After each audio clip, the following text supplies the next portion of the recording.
सरपंच राजेश के सत्संग सुन रहे हो आप, गुरु की दया से हो रहा है। और भाई सत्संगी पुराने भी हैं, नए भी हैं, और कुछ गांव के भी हैं जो सत्संग शायद पहली बार बैठे हो। या देखो आप पूरी रात भर आपने ध्यान से लगन से सत्संग सुना है, तो ये सत्संग सुनना ये क्या है, जो संतों के जो वचन है, शब्द वाणी साखी है। ऐसे सत्संग शब्द गाने से पहले साखी बोलते हैं, वाणी बोलते हैं, और फिर शब्द बोलते हैं। तो ये शब्द वाणी साखी जो बोलते हैं, इनको समझना है सत्संग बैठ करके। ये घना ऐसी कठिन बात नहीं है। आप सत्संग बैठ के इन शब्द वाणी को बार बार सुनोगे तो इनका जो अर्थ है वो गुरु की दया से समझ में आने लग जाएगा। जब शब्द का अर्थ समझ में आने लग जाएगा तो सत्संग में लगन और रुचि भी हो जाएगी, और घटी बधी का, अच्छी बात का, संसार में बुरी बात का ये पता लग जाएगा ये बात क्या है। तो कुछ सत्संग है ये सत्संग कबीर साहब की साखी वाणी है। कलयुग समयुग नहीं संत धरे अवतार, जीव शरण गही संत की तो भवजल उतरे पार। देखो बड़े भाग की बात है, सदगुरु कबीर साहब संसार में कलयुग में आए। मतलब ये जो सत्संग जो चल रहा है सदगुरु कबीर साहब की देन है। जो वैसे तो कबीर साहब चारों युगों में आए थे, जो सत्संग का जो प्रचार अब चल रहा है, सत्संग प्रगट प्रचार, ये कलयुग में किया कबीर साहब ने। तो कहते कलयुग के बराबर कोई युग नहीं। जो संत अवतार धर के संसार में आए और जीव को उतारने का रास्ता बताया, और उन गुरुओं की दया, संतों की दया से आज हम सत्संग में लगे हुए हैं। तो सत्संग ऐसा है, ये जीव की भलाई के लिए है। भक्ति संसार में उठाए इसको, भक्ति का कोई और नहीं। संसार में कई किस्म की भक्ति है। धर्मदास जी कबीर साहब के शिष्य हुए, और धनी धर्मदास जी बोलते सेठ था। तो कबीर साहब ने उनको सत्य का प्रचार का उपदेश दिया।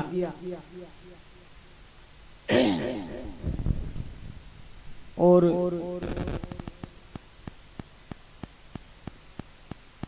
आज सदगुरु कबीर साहब की दया से, गुरु की दया से भाई सत्य का प्रचार चला हुआ है। तो धर्मदास सेठ था।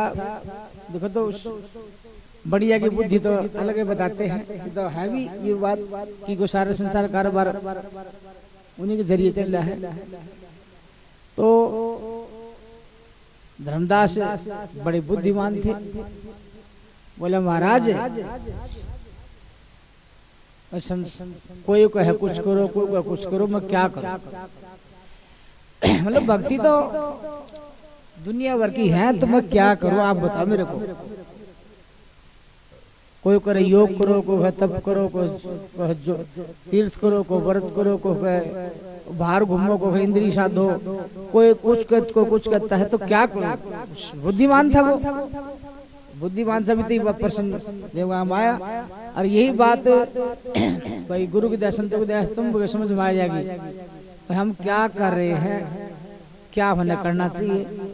ये निर्णय जब दिल में ठान लोगे तो संतों की बात गुरु दया समझ करके तुम भी सत्संग में लग जाओगे। तो कबीर साहब बोले भाई धर्मदास भक्ति संसार में बहुत है।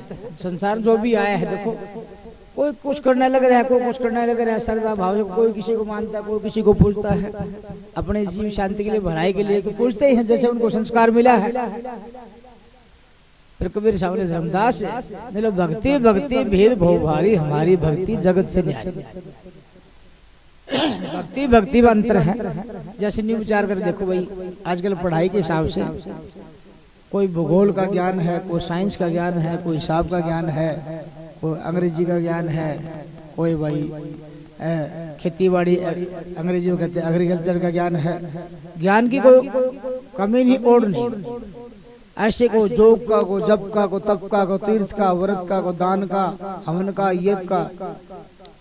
तो तीन लोग के अंदर काल ने जीव को फंसाने के लिए इतना जाल बुना हुआ है, उसमें फंसा हुआ है जिसमें हम तुम सभी हैं।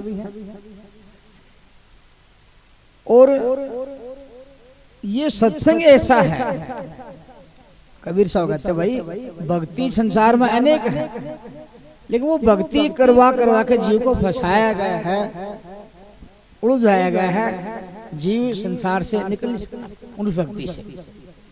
तो धर्मदास जी कहते हैं भाई धर्मदास भक्ति भक्ति, कबीर साहब कहते हैं भक्ति भक्ति भेद बहुवारी, हमारी भक्ति जगत से जारी। तो और जो भी भक्ति है, आप जो भी कर्म करते हो, जो भी भक्ति करते हो, वो संसार में आवागमन की, जगत की भक्ति। इस संसार से आवागमन कैसे छूटे? और भक्ति से कर्म बनता है, कर्म करता है, जीव भोग रहा है, करता भोग रहा है। यही बात है गीता के अंदर भी आपको सुनने को मिला है, अर्जुन तू कर्म कर, फल की चिंता मत कर। मतलब कर्म के बंधन में जीव को ऐसे बांध रखा है, बड़ा मुश्किल है, कठिन छूटना।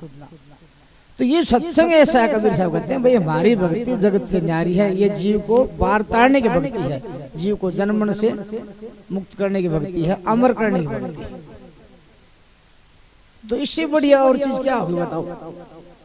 ये सत्संग है, जब पूरी रात सत्संग है, एक मालिक के साहिब की सत्य की चर्चा के सिवाय बता कोई चर्चा हुई तो बताओ? ये जीव को शांति उसी से मिलती है। और भक्ति है वो दुखदाई है, और भक्ति से जीव का जन्म नहीं मिटता, इसलिए और कोई रास्ता नहीं है। सत्संग एक रास्ता है जो जीव के कल्याण के, जीव के भलाई के लिए, जन्मन से छुटकारा प्राप्त करने के लिए, 184 से बचाने के लिए संतों ने, कबीर साहब ने आकर के जीव को खूब समझाने की कोशिश, चेताने की कोशिश करी। और भाई आप सत्संग सुन रहे हो तो ये गुरु की दया से बड़ा भाग की बात है। देखो इस सत्संग को देवी देवता भी तरसते हैं, सत्संग को देवी देवता भी तरसते हैं। जैसे हम तुम संसार में आए हैं, वो भी धरती पर होके चले गए, देवी देवता भी धरती पर चले गए, करने करके देवी देवता बन गए, और ये भक्ति उनको मिली नहीं। और कबीर साहब कहते हैं भाई वो भी तरसते हैं, भाई हमने एक और फिर मनुष्य जन्म मिल जा तो हम यह भक्ति कर ला। इस बात का हमने तुमने थोड़ी बेरा है। सतगुरु कबीर साहब ने कहा अवसर बहुत भलो रे भाई, मनुष्य देह देवन को दुर्लभ। ये मनुष्य देह में जो कर्म कर सकता है देवता नहीं कर सकते, भक्ति नहीं कर सकते। मनुष्य देह देवन को दुर्लभ शोधित न पाई। मतलब इसी मनुष्य देह में आप कर्म करके भाई चक्कर काट सकते हो। 184 में इसी मनुष्य देह में आकर के सच्चा साहिब सतगुरु भक्ति, सत्य की भक्ति बुला करके अपना कर्म गुरु की दया से काट सकते हो। तो ये जो मौका मिला हुआ है, इस मौका को चुको मत। और संतों ने, कबीर साहब ने बताई, सतगुरु भक्ति, सतनाम सत्साई की भक्ति में लग जाओ ताकि ये जीव का आवागमन मिट जाए। देखो वैसे तो नहीं कहते भाई कोई भी जीव है, एक कहावत कहते हैं ना, अपनी जोड़नी में सब मस्त है कि नहीं? अरे हम तुम जो मालिक की साहिब की सतगुरु दया से जब मनुष्य जन्म मिला हुआ है तो हम भी मस्त हैं। जब तक इस बात का संतों की शरण में नहीं आए, सत्संग का ज्ञान नहीं है, हम भी जो भी जहाँ भी जो इसको मानता मस्त है। लेकिन विचार करो, देखो मालिक ने मनुष्य बुद्धि दी है, वो जीव है, सदा तो कोई रहता नहीं ना। तुम ये संसार का कानून है, धरती पर जो है वो सब चला जाए, हम तुमने जाना। और विचार के देखो सदा तो हम नहीं रहेंगे, आगे जाएंगे कहाँ? कौन हमें उठेगा? किसके घर में जाएंगे? ये विचार करने की बात। अच्छा, ऐसी बात सत्संग के सिवाय और कहीं नहीं बताई जाती। और तो जीव को भूल भुलैया का तमाशा है ना, भूल भुलैया का तमाशा फंसाया जा रहा है। जैसे जीव है ये फंसता आ रहा है, फंसाया जा रहा है, और सारा प्रचार ऐसा ही है, सत्संग को छोड़कर के बाकी प्रचार ऐसा ही फंसाने का है। तो ये भूल भलैया सत्संग में आकर के गुरु की दया से संतों का सत्संग छोड़ करके, और सत्संग छोड़ना जरूरी है, सदा कोई रहेगा नहीं, इसलिए संतों का कहना मानो और उसी से हमारे जीव की भलाई है। भाई जीव को साहिब के नाम में, सच्चा मालिक का नाम में लगा दो। सच्चा साहिब सतगुरु भक्ति ऐसी है जैसे पेड़ है, पेड़ के मूल में पानी डालते हैं, अपना हरियाणा कहते जड़ में वैसे जड़ का मतलब होता, मतलब कोई जान नहीं होता, लेकिन असली नाम मूल है। मूल में पानी डालते तो पेड़ हरा भरा रहता है, और मूल को छोड़ दिया तो पेड़ सूख जाएगा। डाली पत्ता सारा पेड़ को गिला करते और मूल में पानी नहीं जाएगा तो पेड़ सूख जाता है। और भक्ति ऐसी है जैसे कि डाली पत्ता गिला कर दिया, मूल में पानी नहीं दे, सूख जाएगा। और ये सतगुरु भक्ति, सत्य भक्ति है, जैसे मूल में पानी डाल दिया तो पेड़ हरा भरा जाएगा। कबीर साहब की साखी है, एक के सादे सब सदे, सब सादे एक जाए, जोन जल सिंचे मूल को फूले फले एक। कबीर साहब कहते एक के साधने से तो सारी सत्या, और एक को छोड़ दिया सब खत्म। तो कबीर साहब ने एक सतगुरु सत्य की भक्ति बताई। एक सतगुरु भक्ति करने से जीव का सब 84 कट जाएगी, सब सत जगह। और एक सतगुरु भक्ति छोड़ी, चाहे कितनी भक्ति कर लो, पटक के 84 में दे के मारेगा काल जीव को। तो देखो संतों कितनी बड़ी दयालु कृपालु है। सतगुरु नवनी महाराज जी कहाँ उड़ीसा से आए हैं, अपना तमाम जीवन सत्य का प्रचार में हम तुम पर दया करके जगाने की कोशिश करी, जगाया। और भाई सत ऐसे अमर निशानी देगे, भाई ये चीज है, ये कद खत्म होने वाले। ये शब्द है ना, सतगुरु ने मोहे दीनी है ज्ञान जड़ी, या है जड़ी मोहे प्यारी लागा अमर तरस की भरी। तो सत्संग है, संतो गुरु की देन ऐसी है, वो ऐसी चीज है, वो खुद ना मरती ना मिटती ना उसका नाश होता। उसी चीज के पीछे लाग जाएंगे तो हमारा जीव का भी बचाव, हम भी मरने से बच जाएंगे। सत्य है ये अविनाशी है, और सत्य की प्राप्ति संतों ने कहा भाई नाम, सत्य का नाम का सहारा ले, मुर्दों की भक्ति मत कर, दो अविनाशी की भक्ति कर। मरते तो हम आ रहे हैं, और कबीर साहब ने कहा साधो है मुर्दों का देश, संतों का देश निराला। तो ये देश अपना तो नहीं है, हम मान रहे हैं भाई हम हमारा घर वही रह संसार में, जब तक तो हमारा भाई जीवन है, प्राण है, सांस है, लेकिन ये सदा हमारा तो कोई नहीं। ये तो ऐसा जैसे कि कबीर साहब कहते थे, एक बादशाह था, बादशाह के पास कबीर साहब चिताने के लिए गए। तो उस जमाने पैदल का चलना होता था, ये सिस्टम तो था कौन।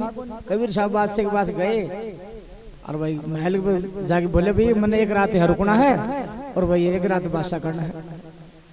तो नली जी तो राजा का बादशाह का महल है, तो भाई मेरे को तो ये महल दिखाई नहीं दे रहा। वो जो द्वारपाल थे बोले चलो बादशाह के पास, बादशाह के पास ले गए। तो कबीर साहब बोला ये तो भाई मेरे को तो सराय लगती है, अपना धर्मशाला का देते, सराय भी कर देते, मुसाफिर जहाँ रुकता है एक रात के लिए। तो जी तो महल है हमारा। तो कबीर साहब बोले ये बता तेरे से पहले कौन था यहाँ? मेरे बाप था। तेरे बाप से पहले मेरे दादा परदादा।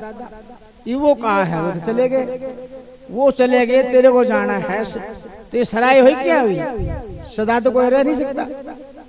तो संतों ने कहा तन सराय में जीव मुसाफिर, कहते नहीं शब्द वाणी में, ये हमारी सराय है, जीव उसमें मुसाफिर है, सदा कोई नहीं रहेगा। इस बात को ध्यान में करो। गुरु दया से सत्संग में ऐसी बात बताई जाती है। तो हम फूले फूले क्यों फूला फूला फिर जगत में कैसा नाता रे? नहीं तो हम फूले बैठे, मेरा बेटा, मेरा घर, मेरा बार, मेरा धन, मेरा दौलत, मेरी गाड़ी मोटर सब मेरा ही मेरा।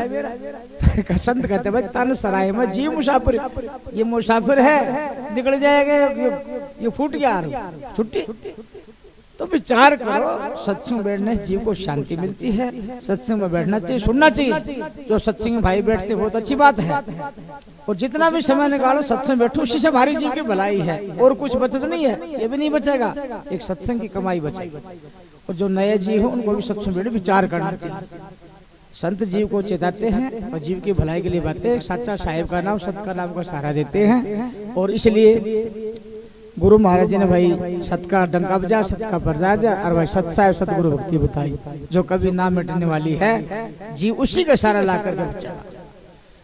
तो जो जिसका नाश नहीं होता हो अविनाशी, सत अविनाशी है, सतगुरु अविनाशी है, और उसकी भक्ति से ही सारे संसार की कल्याण भलाई होगी और बाकी हो नहीं सकती। इसीलिए कबीर साहब कहते हैं मेरे नाम मेरे संसार की आँख नहीं खुलती।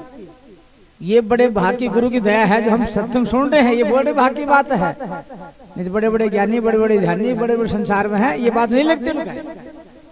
खूब समझाया कबीर साहब ने, खूब समझाया, ब्रह्मा को, विष्णु को, शिव जी को, बड़े बड़े सारी को समझाया, वो नहीं लगी बात। फिर कबीर साहब बोले भाई काल जीव मानने नहीं, बहुत को समझाए, मैं खेचू सतलोक को बांधे जमपुर जाए।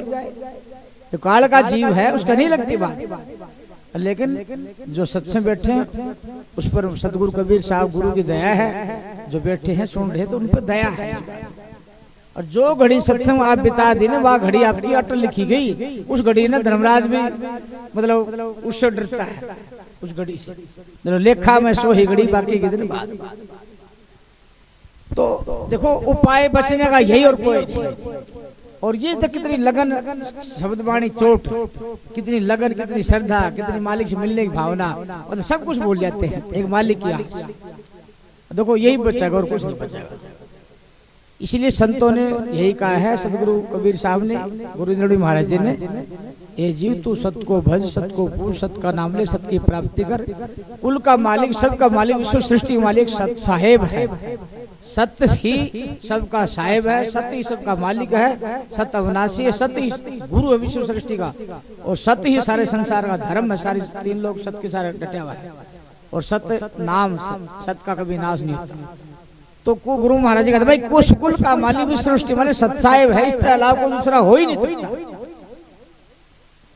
जीव की भूल एक सत्संग से, गुरु की दया सत्संग आके मिटेगी, और भाई जो सत्य की भक्ति में लाग जाएगा वो जीव बड़ा भाग्यवान है। जो लग रहा है वो भी भाग्यवान है, उस पर दृढ़ हो रहा है वो भी भाग्यवान। नहीं तो भाई ये छूटते ही आगे 84 तैयार है, सत्संग में नहीं आओ तो विचार कर लो भाई। 84 में निकल के आए हैं और मनुष्य जन्म मिला है सदगुरु भक्ति के लिए, कबीर साहब का सत्य सिद्धांत बनाने के लिए, और ये नहीं पढ़ाया तो 84 में फिर जाना पड़ेगा। तो जो जिसने संतों की गुरुओं की बात मान ली और वो बात को अपना करके उसमें लग गया, वो जीव बड़ा भाग्यवान है। नहीं तो खुद अपना दुश्मन है, जो सत्य में नहीं लग रहा है ना वो खुद का दुश्मन है। आगे जाके मार पड़ेगी जब पता लगेगा, जब धर्मराज झाड़ा लेगा ना इसका, मतलब क्या करके आया भाई, क्या भक्ति करी तेरे, दिलोत्तर जन्म मिटाने की भक्ति मिली, मनुष्य जन्म दिया तेरे को, सत की भक्ति करी नहीं करी, डालो 84 उल्टा चलो। जो घाट जगाते धर्मराज सबका झाड़ा ले, सतनाम जपे बिना उल्टा नरक में दे। तो देखो जीव को फंसाने का तो सब बता रहे हैं, कर्म में बांधने का सब बता रहे हैं, कर्म काटने की भक्ति है कि सत्संग है। सत्संग असलियत मान्य सत्संग वो है जो सतनाम, सतगुरु, सत साहेब, सत का आधार या सतपुरुष का आधार जो कबीर साहब ने फरमाया है, उसी को वास्तविक सत्संग कहते हैं। बाकी सत्संग ये नहीं है कि नाम धर दिया सत्संग है और गुणगान गा रहे हो बिना सत के, सत को छोड़ के गुणगान गा रहे हो और किसी का सत का गुणगान गावा, सत का शंकर है तो सत्संग, और सत का गुणगान नहीं है, नाम धर दिया सत्य गुणगान और किसी गा रहा है तो असली सत्संग नहीं है, वो ऐसा है मामला। तो देखो गुरु की दया है भाई, राजेश चाहे कुछ भी हो, साहेब जीव को अपना जीव को निकालता है और किसी भी कारण बना करके, और जो लग के और जो आगे बढ़े है वो जीव बड़ा भाग्यवान है। तो सत्संग करते रहना चाहिए, सत्संग आते जाते नाम तो ले लेते हैं, उस पर दृढ़ होना, मजबूत होना ये भी जरूरी है और आसान काम भी नहीं है। चतुराई करेगा वो फैल हो जाएगा, और जो गुरु का वचन को मानने का, संतों की बात को मानने, सत्संग को अपनाएगा श्रद्धा से, वो पास हो जाएगा। तो चतुराई सत्संग नहीं चलती, श्रद्धा लगन प्रेम भाव से, और भाई मालिक की लगन रखो, कोई सदा किसी को रहना नहीं। कबीर साहब धर्मदास जी कहते भाई भक्ति असली जो हमारा जो काम है वो भक्ति करना है, भक्ति पूरी करके ही जीव सतलोक जाएगा। असली काम तो हमारा ये है, बाकी काम तो ऐसा है कुछ कर लिया, कुछ रह गया, कुछ छूट गया, जीते जी का मामला, पाछे कोई किसी का नहीं, बाकी तो फिर सब अलग रास्ता, जैसा कर्म करे उसे उसका फल मिलता है। और ये जितने जी एक भक्ति का ठेका है, इस भक्ति को लगन से लगे रहो मालिक के नाम में। पिछली कमी थी गुरु की दया से इस जन्म में पूरी करने की कोशिश करो। थोड़ी बहुत कमी रह जाती साईं और बेड़ा पार करेगा। लेकिन कबीर साहब ने कहते भाई इसी जन्म में तो भक्ति के लगन से, गुरु ने क्यों भूला मेरे भाई, जन्म जन्म के कर्म भरम तरी से जन्म कट जाए। तो ऐसी लगन लगाओ गुरु की दया से। लगन लगनी भी कठिन है, लेकिन सत्संग करते रहोगे तो साहिब अपना डोर खच्चा उसको श्रद्धा से लगा। तो ये और भी जो गांव के सत्संग है भाई, तुम्हारा भी फर्ज बनता है। सत्संग को समझना जरूरी है। मात्रा नहीं देखी जाती, सत्संग देखा जाता है। भाई सत्संग के अंदर सार चीज है, जीव को बचाने का, सत्य का वो अपनाना जरूरी है। ये नहीं देखना भाई दुनिया वही वहाँ घने घने थोड़ी बात को देखा जाता है। तो मालिक की भक्ति करने वाले जीव बहुत थोड़े होते हैं। महाराज जी को उदाहरण दिया करते भाई, चलो भाई दूध तो 10-12 लीटर हो जाए और घी कितना लिगड़े उसमें, 10-12-15 लीटर में जो बिंदरा खाओ ठीक ठाक 1 किलो तो लिगड़े आता होगा। दूध कितना और घी कितना, 1 किलो। और लस्सी अपने शीत भी बोल दी, छा भी बोल देती, अहरवाल में छा बोला, इधर शीत बोल दे, लस्सी बोल दी। ज्यादा तो लस्सी बोल रहे, वो घड़ी लिगड़ा, दूध तो सफाल तो लस्सी लिगड़ा। और सार चीज क्या है थोड़ा निकलता है। तो सत्य को मानने वाले, सत्य को भक्ति करने, सत्य को अपनाने वाले भी थोड़े हैं। और वैसे तो भाई सब अपना अपना, महाराज जी का अर्थ है भाई जैसे ना सारे संसार का कारोबार चलाने के लिए होता है वर्ल्ड बैंक, किसको क्या बोलते हैं, विश्व बैंक। किसी का कोई भी विषय हो जाता है ना, सब अपना उधार लेके, हर देश कर्जा लेते हैं, उधार लेके अपना काम चलाते फिर दे देते हैं। तो कबीर साहब के पास सतनाम धन है। कबीर साहब ने किसी का उधारा नहीं लिया। कबीर साहब चार युग बात के धनी, और सतनाम धन कबीर साहब का है। सतनाम धन की शब्दवाणी लेकर के दुनिया अपना पेट पाड़ ली है। सतनाम सत साहिब का सारा के बिना कोई सत्संग करता है वो अपना पेट पाड़ता है, मुक्ति को नहीं। तो सब कहते भाई कोई कुछ बोलता है क्या करे, कहे दिन को हमारी वो करते हैं। सब अपना साखी पानी संतो लेकर अपना पेट पाड़ते हैं। असली बात सत को अपनाना जरूरी है। संतों ने सत साहिब, सतनाम, सतगुरु, सत धर्म, सत पंथ, सतराम, एक सत्य का ही आधार से अपना जीवन बनाना, सत का आधार को बना करके अपना जीवन सफल बनाना, असली सत्संग वही है। और कबीर साहब कहते भाई हमारे नाम बिना, शब्द बिना कोई पार नहीं जा सकता। इसलिए सत साहिब, सतनाम, इसके अलावा कोई अगर कोई नाम धर के करते हैं सत्संग तो वही वो बात वो बनेगी नहीं, क्यों साहिब को वो मंजूर नहीं होगी। तो वो अपने करने कर लो, करने का भुगतान कर लो, आवागमन नहीं छूटेगा। जैसे करने को फल तो मिल जाएगा, लेकिन आवागमन नहीं छूटेगा। इसलिए गुरु इंद्रमणि महाराज जी भाई, सतगुरु कबीर साहब गुरु की दया थी महाराज जी पर, उनकी दया हम सब पर, संसार पर। भाई सत का रास्ता बता के गए तो सतगुरु कबीर साहब की दया बना कोई पूरा उतरता नहीं है। और उनकी दया महाराज जी पर खूब थी। सत का डंका बजाया महाराज जी यही को देख सकता भाई, सत की भक्ति करो, सत का नाम लो, सत की प्राप्ति, इसके अलावा कुछ नहीं। बाकी जो नाम है आत्मा, परमात्मा, ईश्वर, अल्लाह, खुदा, जो करोड़ों नाम अर्बुन है, ये सब डुप्लीकेट है। इससे जीव का कल्याण हो नहीं सकता, ठीक ना। इसलिए हमेशा सत्संग, सत साहिब, सतनाम, सतगुरु, सतपुरुष, सतगुरु कबीर साहब, सत को हमेशा याद रखना चाहिए। और संतों का बताया सत्संग बना करके अपने भाई और काम हम सारा करते हैं। ब्याह, चुच्चक, भात, ये वो, मिलन, पार्टी उटी, नौकरी चाकरी, धंधा सब करते हैं और करते रहेंगे, लेकिन उससे पूरा नहीं पटेगा। सत्संग नहीं करोगे तो उससे पूरा नहीं पटेगा। अरे किसी का पूरा है तो बता दे, आखिर में बूढ़ा भी चले जाए ऐसा पूरा को नहीं पट्टा किसी का, सत्संग से पूरा पट्टा। इसमें कभी मत छोड़ो, इसमें जब भी संभव ना इसको समझ के ना सत्संग बनाओ, सत्संग में लगे रहो। इसलिए संतन का भाई सतनाम में लगे रहो, मत उड़ा माडोल, उखड़े की कोडी नहीं जमे के लाखों। जितने शब्दवाणी साकी संतों ने कही है, एक सत्य पर डांटने के लिए कही, भाई सत्य का सारा लाग जा और उस पर विश्वास करके और भक्ति भजन बंदी कर, साहिब नाम को याद कर। कहे कबीर धर्मदास से गुरु पर निश्चय धार, गुरु शब्द सार है बहुजल उतरो पार। आखिरी आगे मैंने उद्देश्य ये है कि जीव को इस भाव सागर से पार ले। बोलो सत साहिब।